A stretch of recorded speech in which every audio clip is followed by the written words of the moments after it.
Good morning, Service Alliance community. How y'all doing today? Brother Doug. Man, the theme music, it's got healing powers, my friend. So I'm watching Justified on Hulu. Oh, yeah. EJ's hometown. Yeah. Original one? Yeah.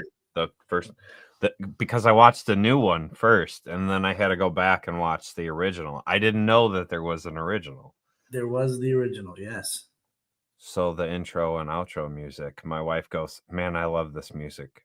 Maybe it's because I hear this style music on your podcast all the time. That's right. Yeah. It's like such a good little boogie. It is. Tuesday at like 11 a.m., I just finished out a dealership picking up a new van, and all of a sudden chills, and my throat was a little sore, but I snore. Man, I got strep throat so bad. I was basically in bed for a whole week almost, man. So, theme music this morning. This is my first day back to work since last Tuesday. So, company's still running as well. Whew, hallelujah. Cheers to that. Yeah, see how it works, guys? Delegate. That's the Put best some way. process in place and make it go. That's it. It wasn't exactly a vacation, though, because, I'm over 50. Did you know that, Zach? I heard something about a birthday this week. Yeah. I'm over 50, and I've had strep like, I don't know, 2-3 times in my life. And it usually was a sore throat, and you needed medication to make it go away. This time, the old man thing, it crushed me. Fever, achy bones, and oh gosh, it was bad. But I'm back like it never happened. Well, maybe it's because I'm going to be old at the end of the month. I don't know. Yeah. But there's something to whatever sickness is going around this year. It's just, it's late. Everything, right. Yeah. Everything is high power this year. All right. So we're discussing ideal customers today. Were you, did you guys start out just taking every phone call because you felt like you had to? Or have you always been a little bit picky in the customers that you took? I mean, I got to believe that Jay never wanted to turn away a new customer ever, but it was his father's business, and then it was his, and he started to advertise a little bit more, and now he needs more work for one tech. So then I come on board. He was really nervous and worried that I would let down his customers that he'd already, there you go, letting down his customers, letting someone else take his place. But I will tell you for sure, running the business now for over 13 years, there's been times where I said, let's take that call because maybe we can turn it into magic, So yeah, there's seasons for it. I think that when you're going through transitions, you'll naturally find yourself going, you know what? Let's go take a look at that and see if we can make something out of it. Yeah, I think we've all been there. I think some of us get stuck in that trap longer than others, right? That's if you have this mindset of, I'm just going to go and work really hard and do as many calls as I can possibly get, like the cash grab machine, right? Mm-hmm. There's no strategy there. It's survival and opportunity. And when it was a good day, it was a great opportunity. And when it was a bad day and you couldn't grab a buck out of the air, it was, I guess I'll have to survive for another day. That is not a sustainable model for sure. I'm in a zip code, not appliance cherry picking. Sometimes microwaves turn into awesome customers. Yeah. You know your zip code range. Yeah, absolutely. Yeah. They can. I've also had them turn into absolute nightmares. So we're not talking about the people, we're just talking about the opportunity, right? No, I mean the microwave itself turned into an absolute. Oh, the microwave. Oh, yeah, sure. Absolute nightmare. Customers were fantastic. Microwave was a nightmare. Wasted more time and money than I cared to. Which is why I started telling them, I mean, just bring it in the shop. Like, I'll charge you less to look at it. I got a whole workbench laid out for this. So, Well, those little comments that I've seen on Facebook, the one you just made about like you making this sort of company-wide decision, like, you know what? Struggle call, success, struggle. I'll still do them if you bring them to me. You're making a wholesale decision to change your model and do a certain way with no fear of losing the potential good ones that are amongst those bad ones. I used to wince. I still winced out of habit this morning when you said it. But again, if your strategy is just to work hard and do as many calls as possible, then you wouldn't say no to that.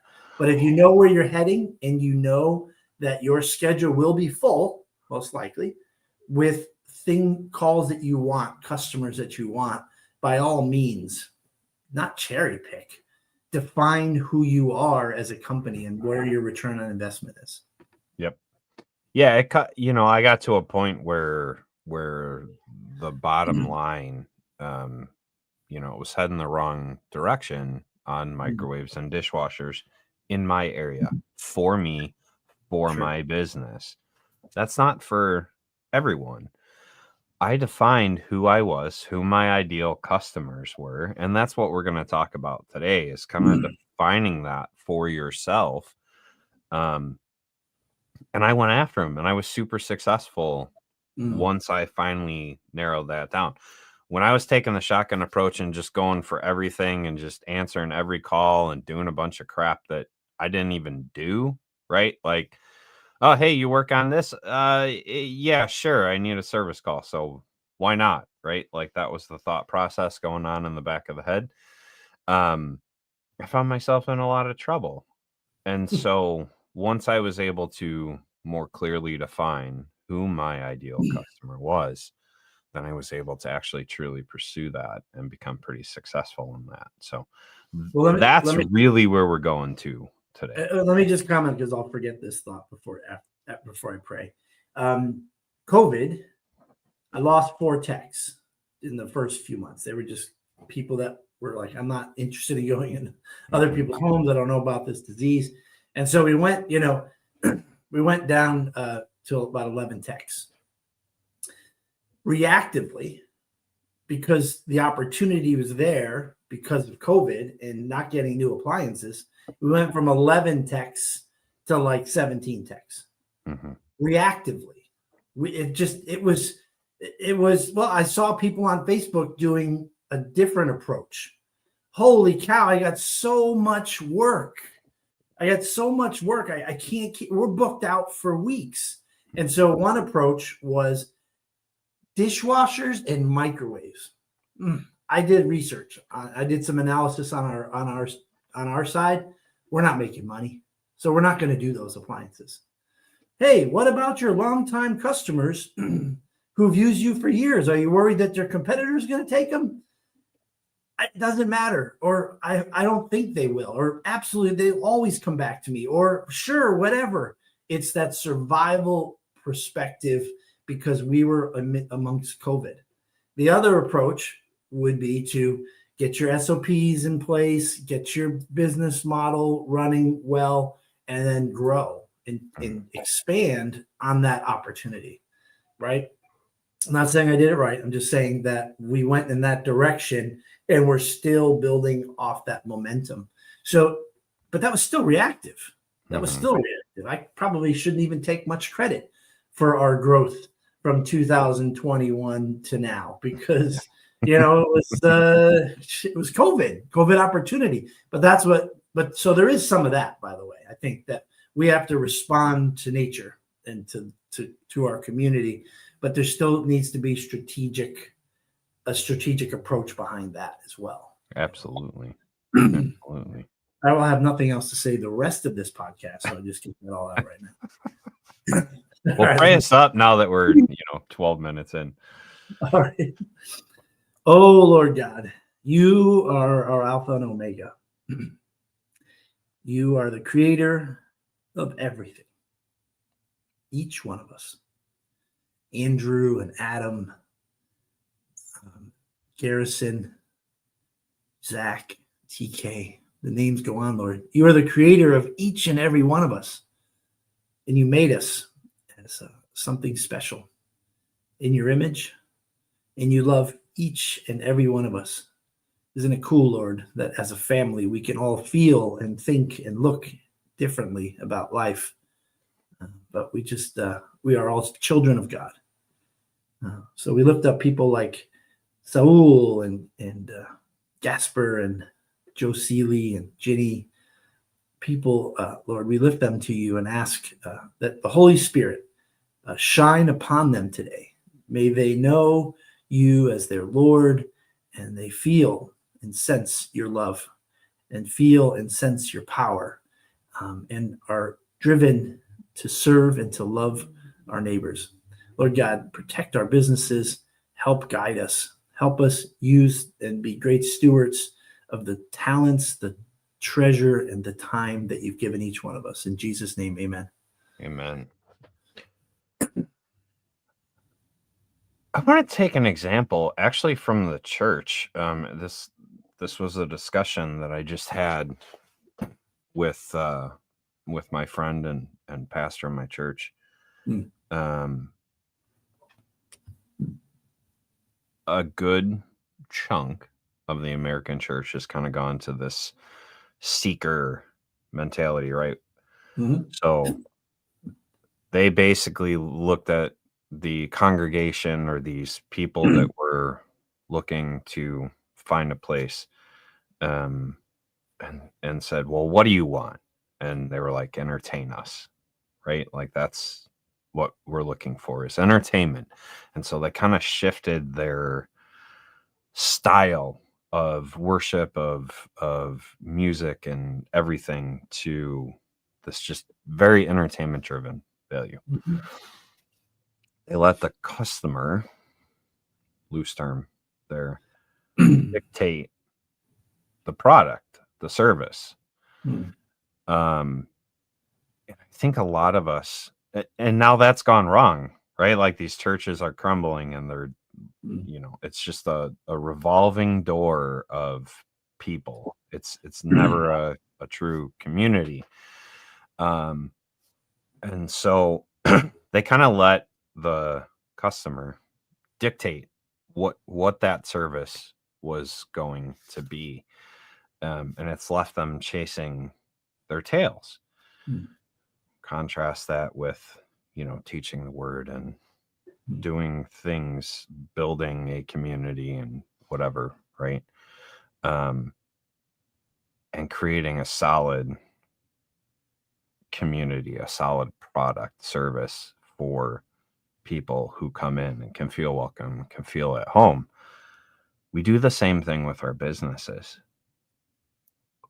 When we take every single customer, when we just go, yeah, I'll do that. I've never worked on a garbage disposal. I've never worked on a water heater before, which some of you should not be working on water heaters. It's not legal in your state. We dilute the product and we end up with this revolving door of customers. We don't get the good customer referral. We don't get that connection with someone who will become a longtime customer. We just end up chasing the dollar round and round and round because we let the customer dictate what the service would be. And so as we begin to, this is kind of the why, right? We want to enjoy what we do. We want to enjoy our business. We want our employees to enjoy being at work. We don't want to be just chasing that dollar. And so clearly defining who our ideal customer is will then dictate the type of service that we provide. And it will generate lifetime customers. It'll generate referrals from those customers, right? So that's kind of the why. Do you have anything to add to that one? Well, I think, there's GPS, which is exact coordinates to where you want to head to. And then there's sort of a compass that points you in a direction. I think what you were describing is a compass approach, that we're heading in that direction. And you could veer off or head in a couple different directions, but knowing that you're supposed to head due east will help you stay on track. But without that compass, you might find yourself just doing circles and going around and around. And you can look at that in a macro or micro approach, right? Like, why do we keep getting these customers here that mistreat our staff? They pay us, or they threaten to dispute, or they go and put a negative review online. It's like, so what are we noticing here? Well, they were very rude and demanding when they booked the appointment. They were disrespectful right out of the gate. Who's putting yourself through that? You are. You're the one that keeps doing that. And so it's not about like, don't take on rude and disrespectful customers. Well, you probably shouldn't. But the bigger picture is, where are you heading? Where do you want to use your energy and your time with? Because when you're spending an hour on the phone and email with a terrible customer, then you are not spending time working on your business. You're not spending time on making the experience of your customers, your good customers, great. So you have to make sure that you know who your target audience is, for sure, and be brave to say, I don't think this is going to work out, and not go there at all. So that what you described, I think, is us heading in that direction. And we can always fall into, a pothole of a terrible customer. We're going to get them anyway, but we're not going to sit there and try to save the day. We're going to just keep moving east, because that's where we're heading to. And then you start looking at the stuff that you do and what you say in your process and the way you dispatch. And you might start to say, well, you know what? Let's begin to qualify these customers a little bit to see if they are the right customer for us as well. Now, we're not here in a lineup looking only for the best. I'm just saying it's got to be a good match both ways. So I feel like that's a strategy that's important to your business. Put the customer experience and your team's experience in front of the dollar, for sure. So we've kind of gotten through the why. Now, through EOS, you guys have gone through a version of the how. So what did it look like for Action Appliance to create this picture, this ideal customer, this avatar of a customer that you were going to pursue? Like, what was the how that you guys went through to kind of get to that point? A pretty cool thing is identifying your core values. And we certainly don't have the time today to get into it, but it is, if you should pick up the book Traction. And I got to tell you, it's more like an owner's manual to a very big program. So it's like taking the Bible and starting at chapter 1. It doesn't always flow that well. So sometimes you go to James, and sometimes you go to Romans, and sometimes you go to Leviticus. But knowing the core values of your business helps you understand your why and who you are. And then from there, you start to think about your customers and what you bring to the table. So one of the things in Traction is your core focus. They want to know what your purpose is. What's your big picture purpose? And then from there, knowing your niche. Is it niche or niche? I'd like to get that survey. Potato, tomato. All right. Knowing your niche, because that's what makes us all different. Like Andrew Soper is one of the coolest people I know. And I love how he worked for someone for a long time, and then he just stepped into the raging waters. He's always known who he is and what his company is. And I've always forgotten to ask him what his niche is. But that's what's going to make us a little bit different, is what's that unique twist that we have. And it's kind of neat, Zach. Once you have that stuff spelled out, it's like you know yourself well enough. And you know what happens when you have that kind of foundation in you?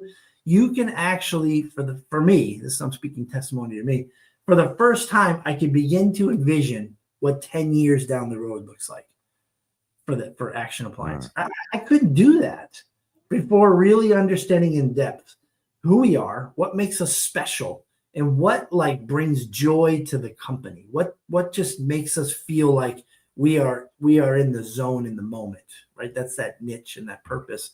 And then from there, what was kind of fun was to do this market strategy testing. And I'll read with you. I'll read with you what we came up with the owner and our leadership team. We answered some who, what, where questions. And so the who question was, we're committed to customers that are willing to pay for quality service. So that means we're looking for people that aren't looking for the cheap deal, but they're looking for quality, which, you know what, is pretty cool. It sets the bar high for us. If we didn't do quality, then we're letting down the customer that we're trying to, that we want to grab for. So it's a kind of an accountability thing there. Customers that want quick service and they want to pay too, you know, not overpay, but pay. Because we don't want to chase down our money. We don't want to go to third-party warranty companies. So customers who've got the money and they want same day, next day service, that's us. That is us. We are going to do what it takes for same day, next day. New existing, we want to get new customers. We never want to lose a good customer. And these are, and also, you know, hotels and group homes and things like that, where that can be a real great volume-based thing. And if you take care of them, then that brings some great revenue stream. So that was our who's. What's appliance repair, dryer venting currently, and then we've got in our 10-year plan where we want to head from there. And then our what was identifying what makes us special.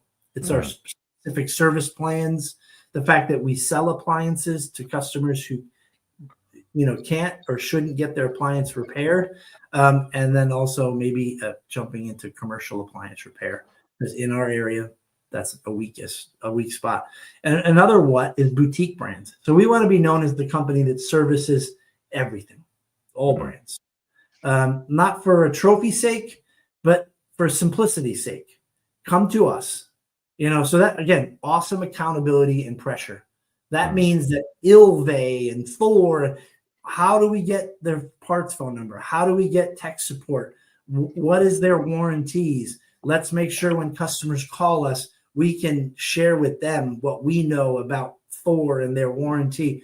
And all of a sudden we become advocates and experts in stuff that we haven't done yet, but we're already prepping ahead by getting that information, even though we haven't maybe seen one of those products yet. So anyway, that's part of it. I mean, there's more there, Zach, but it's really knowing who you are and where you want to head to, and knowing the customer that you want. Yeah, and that's really a mindset thing, right? Like you have to know who you are to know where you want to go. And how about this? Same day, next day, Zach?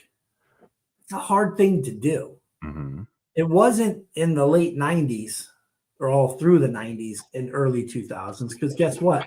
We always had one fan motor that did like 25 appliances.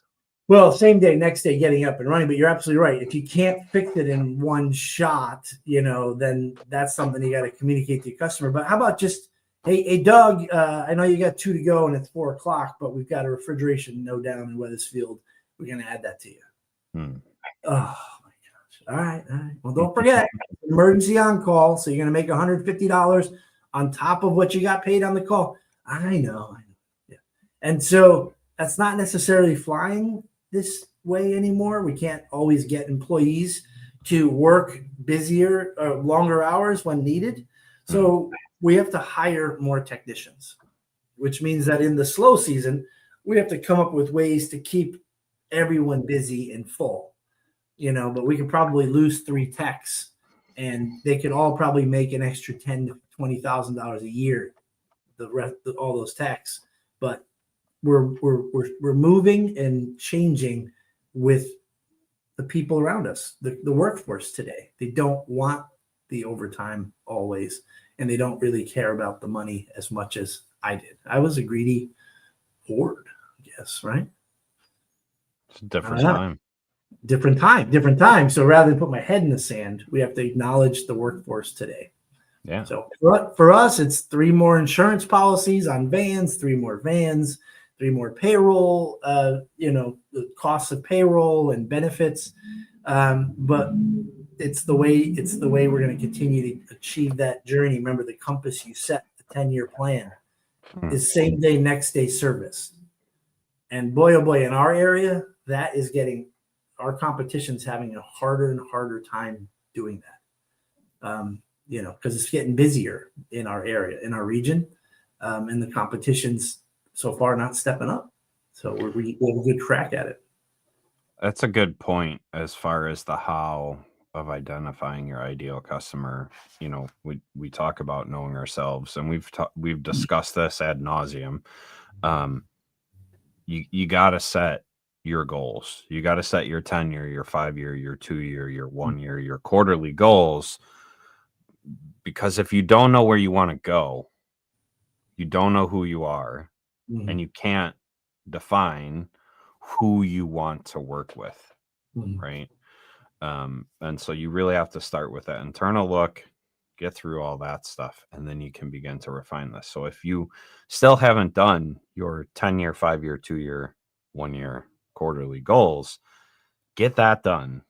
Sure. Keep running the service calls, but get that done so you can more clearly define who you want to work with, right? And there you go, Zach. Because when I first met you, you kept talking about goal setting and all that stuff, and you just made me get nauseous inside. I'm like, I'm not sure if I want to be friends with this guy Zach, because he keeps talking about this goal setting crap, and it was too overwhelming. So I'll say it again: you just pick up the book Traction and look at it like a Bible or an encyclopedia. And as Zach said, 10-year, 5-year, 2-year, 1-year, quarterly. Just go to the back of the book. What do you call that? The index? No, the index, right? Appendix. And you look up 10-year and you go, page 125, and you go back to page 125, chapter 1, verse 6. Do this, and this. Ask this of you and your team. This, and this, and this. What's your answers? Circle that. That is your 10-year plan. And just do those. They're all simple, small exercises that you can put in place one at a time. You don't have to go and be baptized Traction, but you could certainly begin to develop a compass in your business that, without focusing on it, your subconscious keeps directing you back on track. There's a hiccup in the middle of the road. You've got a problem and a challenge. You're also a tech on the road. You're juggling the balls. Oh, I got to order those parts before Friday. Oh, shoot, taxes are coming. You're juggling it. Subconsciously, when you deal with this customer, your compass will have you quickly go, you know what, sir? I'm going to refund everything to you. And I'm sorry that this didn't work out. Have a great day. And you are back on track and moving your way. Or, you know what? I'm going to give you the part for free, sir. Thank you so much for being patient with us.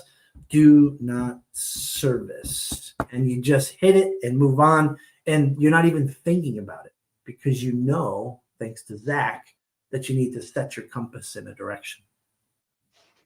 Yeah, I like this comment. It's our next book to study. Now, taking it, if you take it cover to cover, which is not what Doug is saying, trust me, it will overwhelm you.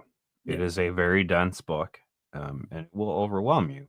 But if you take it the way that Doug just explained, go to the back, get your 10-year set, then get your 5-year set, then get your, if you take the book in that manner and you kind of work through these things that you have to get in place first, it's not as overwhelming.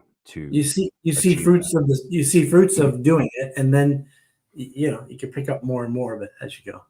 Yeah. So for me, the how, I looked at what has helped me succeed to this point, and it's having relationships with customers that when something goes wrong, no matter what it is in their house, right? It doesn't, is an appliance, is it plumbing? Do they need a painter? Do they need a tree cut down? Do they need their roof repaired? What do they need? I'm calling Zach. Love that. right? So everything that I do is to find the customer that wants that type of relationship, that wants to know I can call Zach and he's got a referral in his pocket for an insurance agent, for this, for that, right? Because I can trust him. Mm-hmm. And so for me to achieve my goals, it is developing those relationships. Everything that I do is based on my ideal customer. Mm-hmm. Who's my ideal customer? There's someone who isn't a pain in my butt. Right. They're fun to work with, right? They understand that I know what I'm talking about. And if I don't, I'm going to go and research what I need to research for their unique issue, if they have one. And then I'm going to do what I can to solve their problem in a quick manner. And it ain't going to be cheap. We're not the cheapest by far. We're not the most expensive, but we're not the cheapest by far. But we do quality work. We stand behind our work. We had customers from last season. Some weird issues cropped up after the fact. Saturday, I was out there throwing bats of insulation in a furnace chimney-like box up on the roof. They got this siding, and we replaced 2 pieces of siding because they were rotted out, and we couldn't put our flashing behind it. Well, from 30 years of the house standing, the insulation that was put in by the original HVAC guy to prevent drafts from coming in the house had compacted. So I'm up there, take back panel off. I put new insulation in for the guy, and the draft stops. A year later. 9 months later. 9 months. That's amazing, because sometimes your roofer might not be in the state anymore. You know, they might have moved on or something, or we'll call you back. So that's pretty awesome. Right. And I'm not the roofer, right? I go out, I do the estimates, I do the assessment, and then I make sure everything goes off without a hitch. But I know enough in construction to understand where potential issues come in. And this is a small issue. And this is a customer who sent me over 20 referrals. I'm going to take care of the customer because they've taken care of me. And not just because they've taken care of me, but because that's the type of customer I want. I want a customer who, listen, he's going to do what he can to solve your problem. And if he can't do it, he's going to refer you to someone that will solve your problem. You need to call this guy. Yeah. That's the type of customer relationship I want. And that's the type of customer that any of you guys in the service industry should want. If you don't do plumbing, right? Like if you don't have plumbing license, don't do it. Don't do it. But have a plumber in your back pocket, because if I need someone to replace a water heater, hey, Joe, got a customer for you. I dropped it in BNI Connect. Go ahead and take care of them. Here's some pictures, of what I got going on. Here's a brief description. Go take care of this customer. You know what I mean? Have someone in your back pocket that you can refer off and become that person that gets the referrals because you solve customer issues. That's maybe not directly. And that's part of your why too, I think, Zach, because it's the way you're wired. Think about it like this too. If you have a customer, and Zach, that when you meet them, you sell the job, and now it's the day that they're coming, and you maybe you're there on that first day or something, and you meet with them, and they're like, "Wow, you guys said you're coming this morning, and look at you, the whole team, we're here. What are you guys laying down tarps in my yards and stuff? Yeah, we don't want it, and we got this machinery that we're gonna pick up the metal and the nails, and it's just like." That's impressive. Like if these customers are seeing all these extra steps, little and big, that you're putting in place, that is a customer that sees and wants value. Mm-hmm. And so that means they're a high value seeking customer. Mm-hmm. That's the customer that you want every opportunity to go, what's that? What's going on with your garage door? Let me tell you something. I have someone for you. Are you kidding me, Zach? You're going to take care of my roof today? You're going to get me a great garage guy? Now, when you refer him over to your garage friend, he's not going to be worried that you've got some cheap customer looking for cheap labor and a cheap price, so you have a high value client. You want to treat them like gold and be prepared to continue to just bombard them with amazing value, which is high referrals to quality service people outside of what you do. So I love it, man. I love it. Take care of those people because they're going to take care of you and your referral partners. And the end results of this, guys, right? Like we're talking about finding this ideal customer, right? Mhm. And here's an end result of this. I was discussing with the owner of the company over the weekend. And I said, yeah, I got this rush job. It's a siding repair. We got to go out twice. It kind of sucks, but it is what it is. I was referred by my waterproofing guy. Mm. Out of the 7 jobs he referred, we won 5. 2 of them just were not, they were not our customer, right? Yeah. We won 5. And he goes, man, I'm telling you, your close ratio on your personal referrals is out of this world. He goes, no one else in the company has a close ratio. He goes, Mikey's probably pretty close. He goes, but no one else in the company has a close ratio like you on these referrals. Mm-hmm. Because I've built trust with the people referring me, right? And so as you begin to look at who your ideal customer is, you want customers that are in your corner, that when you go to do a new job or when that other customer calls up and says, hey, my refrigerator's broken, they don't bat an eye when you say, yeah, we collect the service call up front, we do this, we do that. That expectation has already been set by that referral. Yeah. That job is going to close. When my referral partners refer me for a roof, they go, listen, here's how he does it. Here's what's going to happen. Give him a call. I don't trust anyone else. Get a high close ratio because of that. Yeah. That's the kind of thing that I want in my business, and I hope you want in your business, because Google's expensive. Yeah. Google's just expensive. Yeah. It's so important to know what you want before you jump out there into the raging waters and just the cash machine, right? And just grabbing cat. You got to know what you want. Like, we have our mutual friend, Paul Deshane, who's my friend first in the flooring business. And it was a couple months ago, somebody was like, hey, do you know a flooring guy? And it was exciting because I'm like, yeah, I do know a flooring guy. And as my friend shared more, he started saying things like, yeah, I got 2 quotes for floors. I can't believe the prices that people charge nowadays. It's all because of COVID, and they're just screwing people over.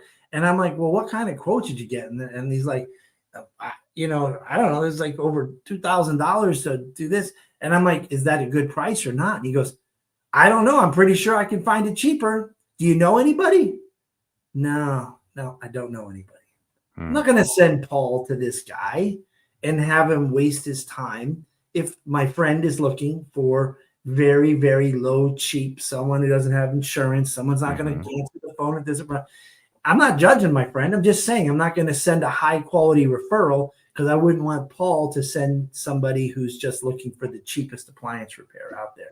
So now, if that friend said, I got these quotes and they're outrageous and there's no warranty and there's no this, and I got to move all my furniture, I got to do all this stuff, you could say, well, I got a guy that has a warranty. He's not the cheapest in the business, but these other things that you're looking for, that warranty for a certain period of time, and moving the furniture and doing all the things, he's your guy for that. He's not going to be the cheapest. But to hit these other items you're looking for, that's true. That's a good point. You're giving a little bit of a sales pitch to see, throw the hook out there and see if they're maybe interested. And if they go, you know what, this whole project is costing me so much money to do this apartment over. It's really, I just got to get a good deal. And then you're just like, all right, let me reel that in, put the pole away, or get them to ponder, like you said, and question things. Right. So, yeah, I love it, man. I love it. Back to the compass thing. I love your compass thing. I'm probably going to be in my brain now for at least the next month or so. Thanks to our recent, over the last year or so, or Yeah, definitely about a year, living out our identified why and what we do and who we are. We have finally made the change, because you mentioned it, of collecting the service fee at the time of booking. I mean, I know it's been going on for years, but the fear was we need these calls, and it would be terrible if we lost 15 opportunities in a day because they didn't want to put it on file. But when you look and it's written down and in your face right there on your monitor that we want customers who are looking for high value service, and they want same day, next day, and they want to pay. Well, then you know what? That's who we're aiming for. And if we did miss 15 opportunities, then we then begin to market ourselves and our strategy to go find 15 high quality replacement customers to put in place of those customers who are saying, no, thank you. I'm not paying you. I thought I'm not going to pay 150 up front. It shouldn't even cost that much to have you guys come out. Oh, there it is, filtered out and caught, which is, so I'm excited to see how knowing where we're heading and who we are as that compass helps us make brave decisions that 3 years ago I would have never agreed to do it. I would have said, no way, man, Jay. I just hired 3 techs. We're now at 15. I need every single possible call to keep them busy, man. January to April is heartburn city for me. How do I keep them all busy until the summer season? Now it's more like, all right, Jay, let's begin to market and advertise in a way to go find those high quality, high value customers and market differently or market additionally to those people to fill those spots. It's going to be okay. And part of the why that we didn't cover, you just kind of glossed over that, is you're more profitable and you're able to grow the company to the point that you want to grow the company because you're not chasing after these low-hanging fruits anymore. That's right. You're going for the high value customer that's making you more profitable, not necessarily because you're charging more. That's right. But because you're not wasting hours chasing the service fee, chasing this customer to actually be at the house when they say they're going to be at the house during the appointment. Right. You know what I mean? Like, yep. You're removing these leeches, right? Yep. The things that take away from the bottom line, the no-show customer, the chasing the service fee, chasing the repair, chasing the money. You're removing cost by going for a higher quality customer, and you're able to grow the company in the way that you want to. It seems counterintuitive, right? Like, I need every customer. I have to, but when you do that, there's these hidden costs that come into that. You have to chase the service fee. Your CSR has to spend hours getting people just to pay the dang money, or your technician has to spend extra time in the house just to get them to pay the money. Where if you go for the high value customer, you can then go serve 2 more customers because that time isn't lost anymore. We're not talking about rich people. We're not talking about high-end appliances. No. We're talking about people who want high value. You can go into middle class America with standard brand Whirlpool, Maytag appliances and go into their home and address their dryer and then ask them, is there I'm here. You've paid for me to be here. Is there anything else I can look at? No, I'm good. I'm all set. Appreciate it though. All right. Sounds good. That dishwasher? How long have you had that dishwasher? Oh, man, about 5 years. And you know what? Actually, it's not cleaning really well. Right? It's no charge. You mind if I look at it for you? And all of a sudden, you're addressing their dishwasher, which you didn't plan on when you're there for the dryer. And that's that high value customers who want the biggest bang for their buck. And I'll tell you something, in our business, in our industry of the appliance world, and compared to yours, our APC, average per call, and your average per call is so much different, right? For us, that is the Achilles heel for appliance repair, I think. When you talk about HVAC and you throw in some installations and big, huge module section repairs, a new boiler, a new hot water heater, those things, that raises your average per call. Your van has only so many opportunities in a day to do a job. So if you can get your average ticket price from $250 to $350 without ripping people off, but adding value that to any customers, just that is the game changer right there. That makes it so that you can scale, or you can stay the size you want, but really a big bang for your buck, and have great customers too.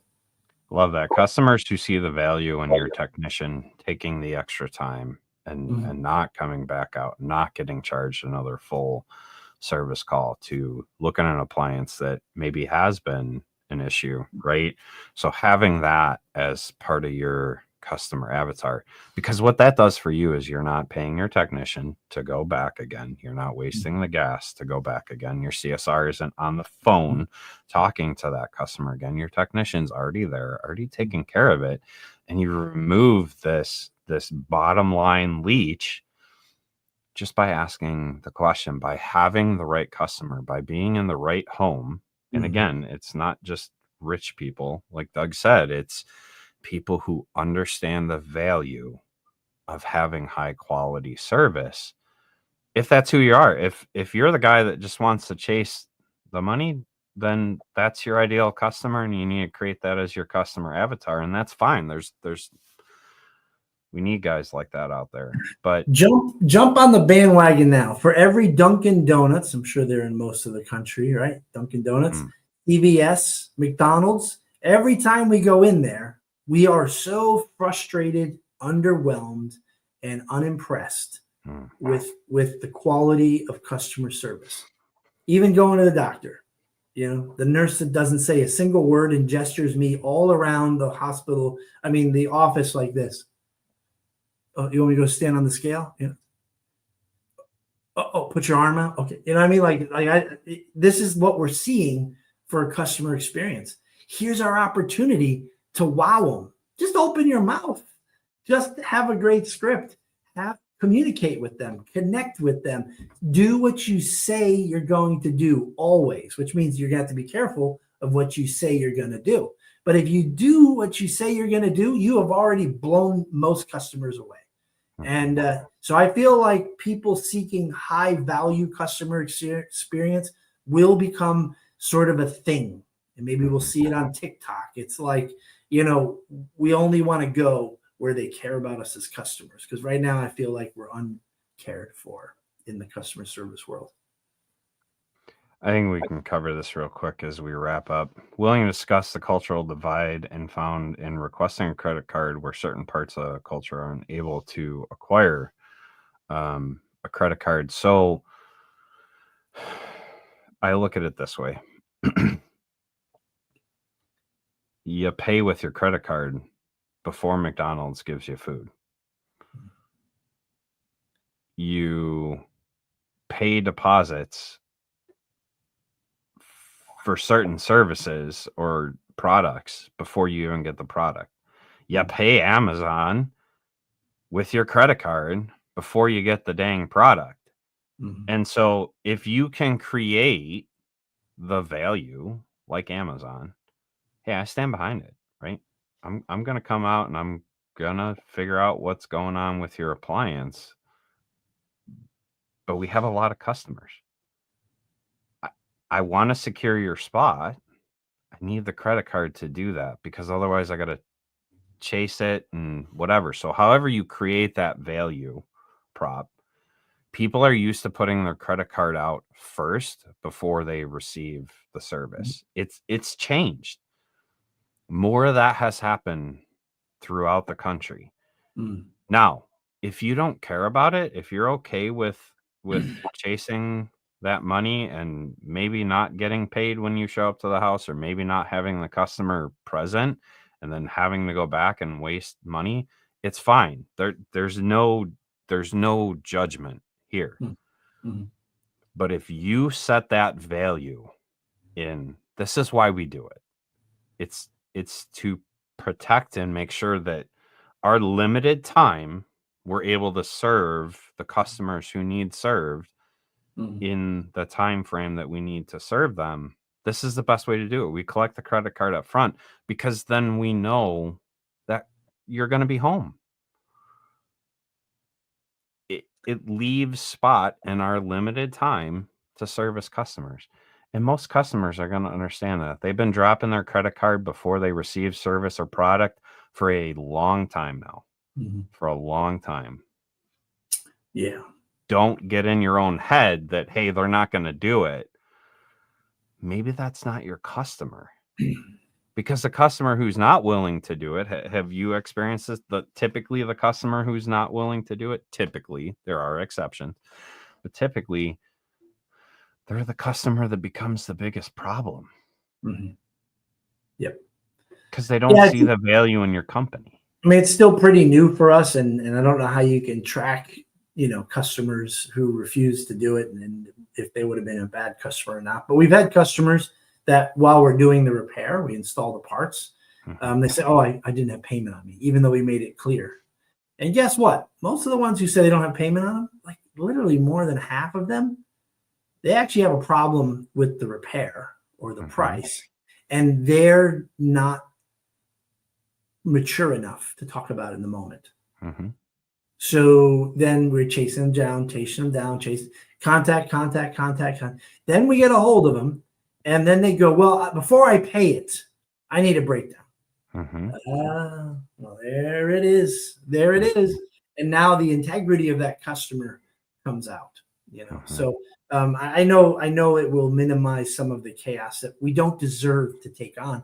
And Andrew, the reality is I think we're getting close to a cashless society. It's so much. I mean, my kids, all have whatever you want to call it, these online bank accounts, but they're not banks, right? Whatever. I don't want to mention brands, Chime or whatever. They all want their Apple iPhone to have Google Apple Pay. So, all of a sudden I find out my 16-year-old daughter somehow was able to get her own Cash App account. Go figure. There it is. And then she starts working and it goes right into the Cash App account. It's a debit card, credit card. It's all the same.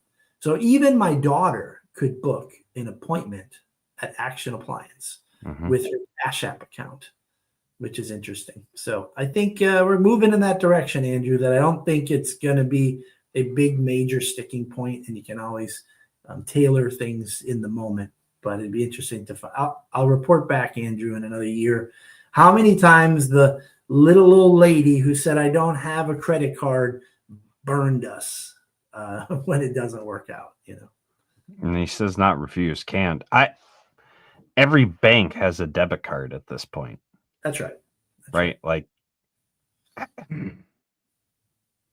can tell you what, Andrew, if someone said, I need you to write a check, I'm going to say I can't. I don't have any checks. They gave us some free ones. I never bought anything more. Everything is done electronically. I don't have checks. You're right. Yeah. There are moments where if they said you have to pay by check, I'm going to have to go down to my bank and get a check made out. But you're right, Zach. Most people have some sort of a card for their money, for sure.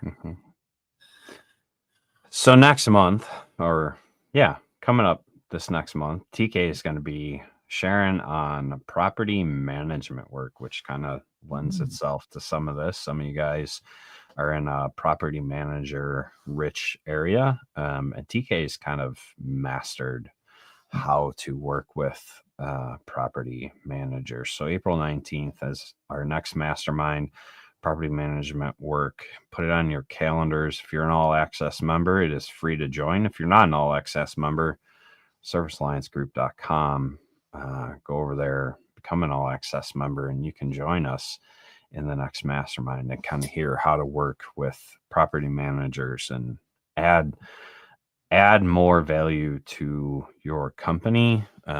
Keep your guys busier on a regular basis. I loved working with good property managers, and TK is going to kind of talk about filtering through some of that, I'm sure. So servicealliancegroup.com. Great discussion today, and we will see you next week on the Morning Grind. Have a good day, guys. Bye, everyone.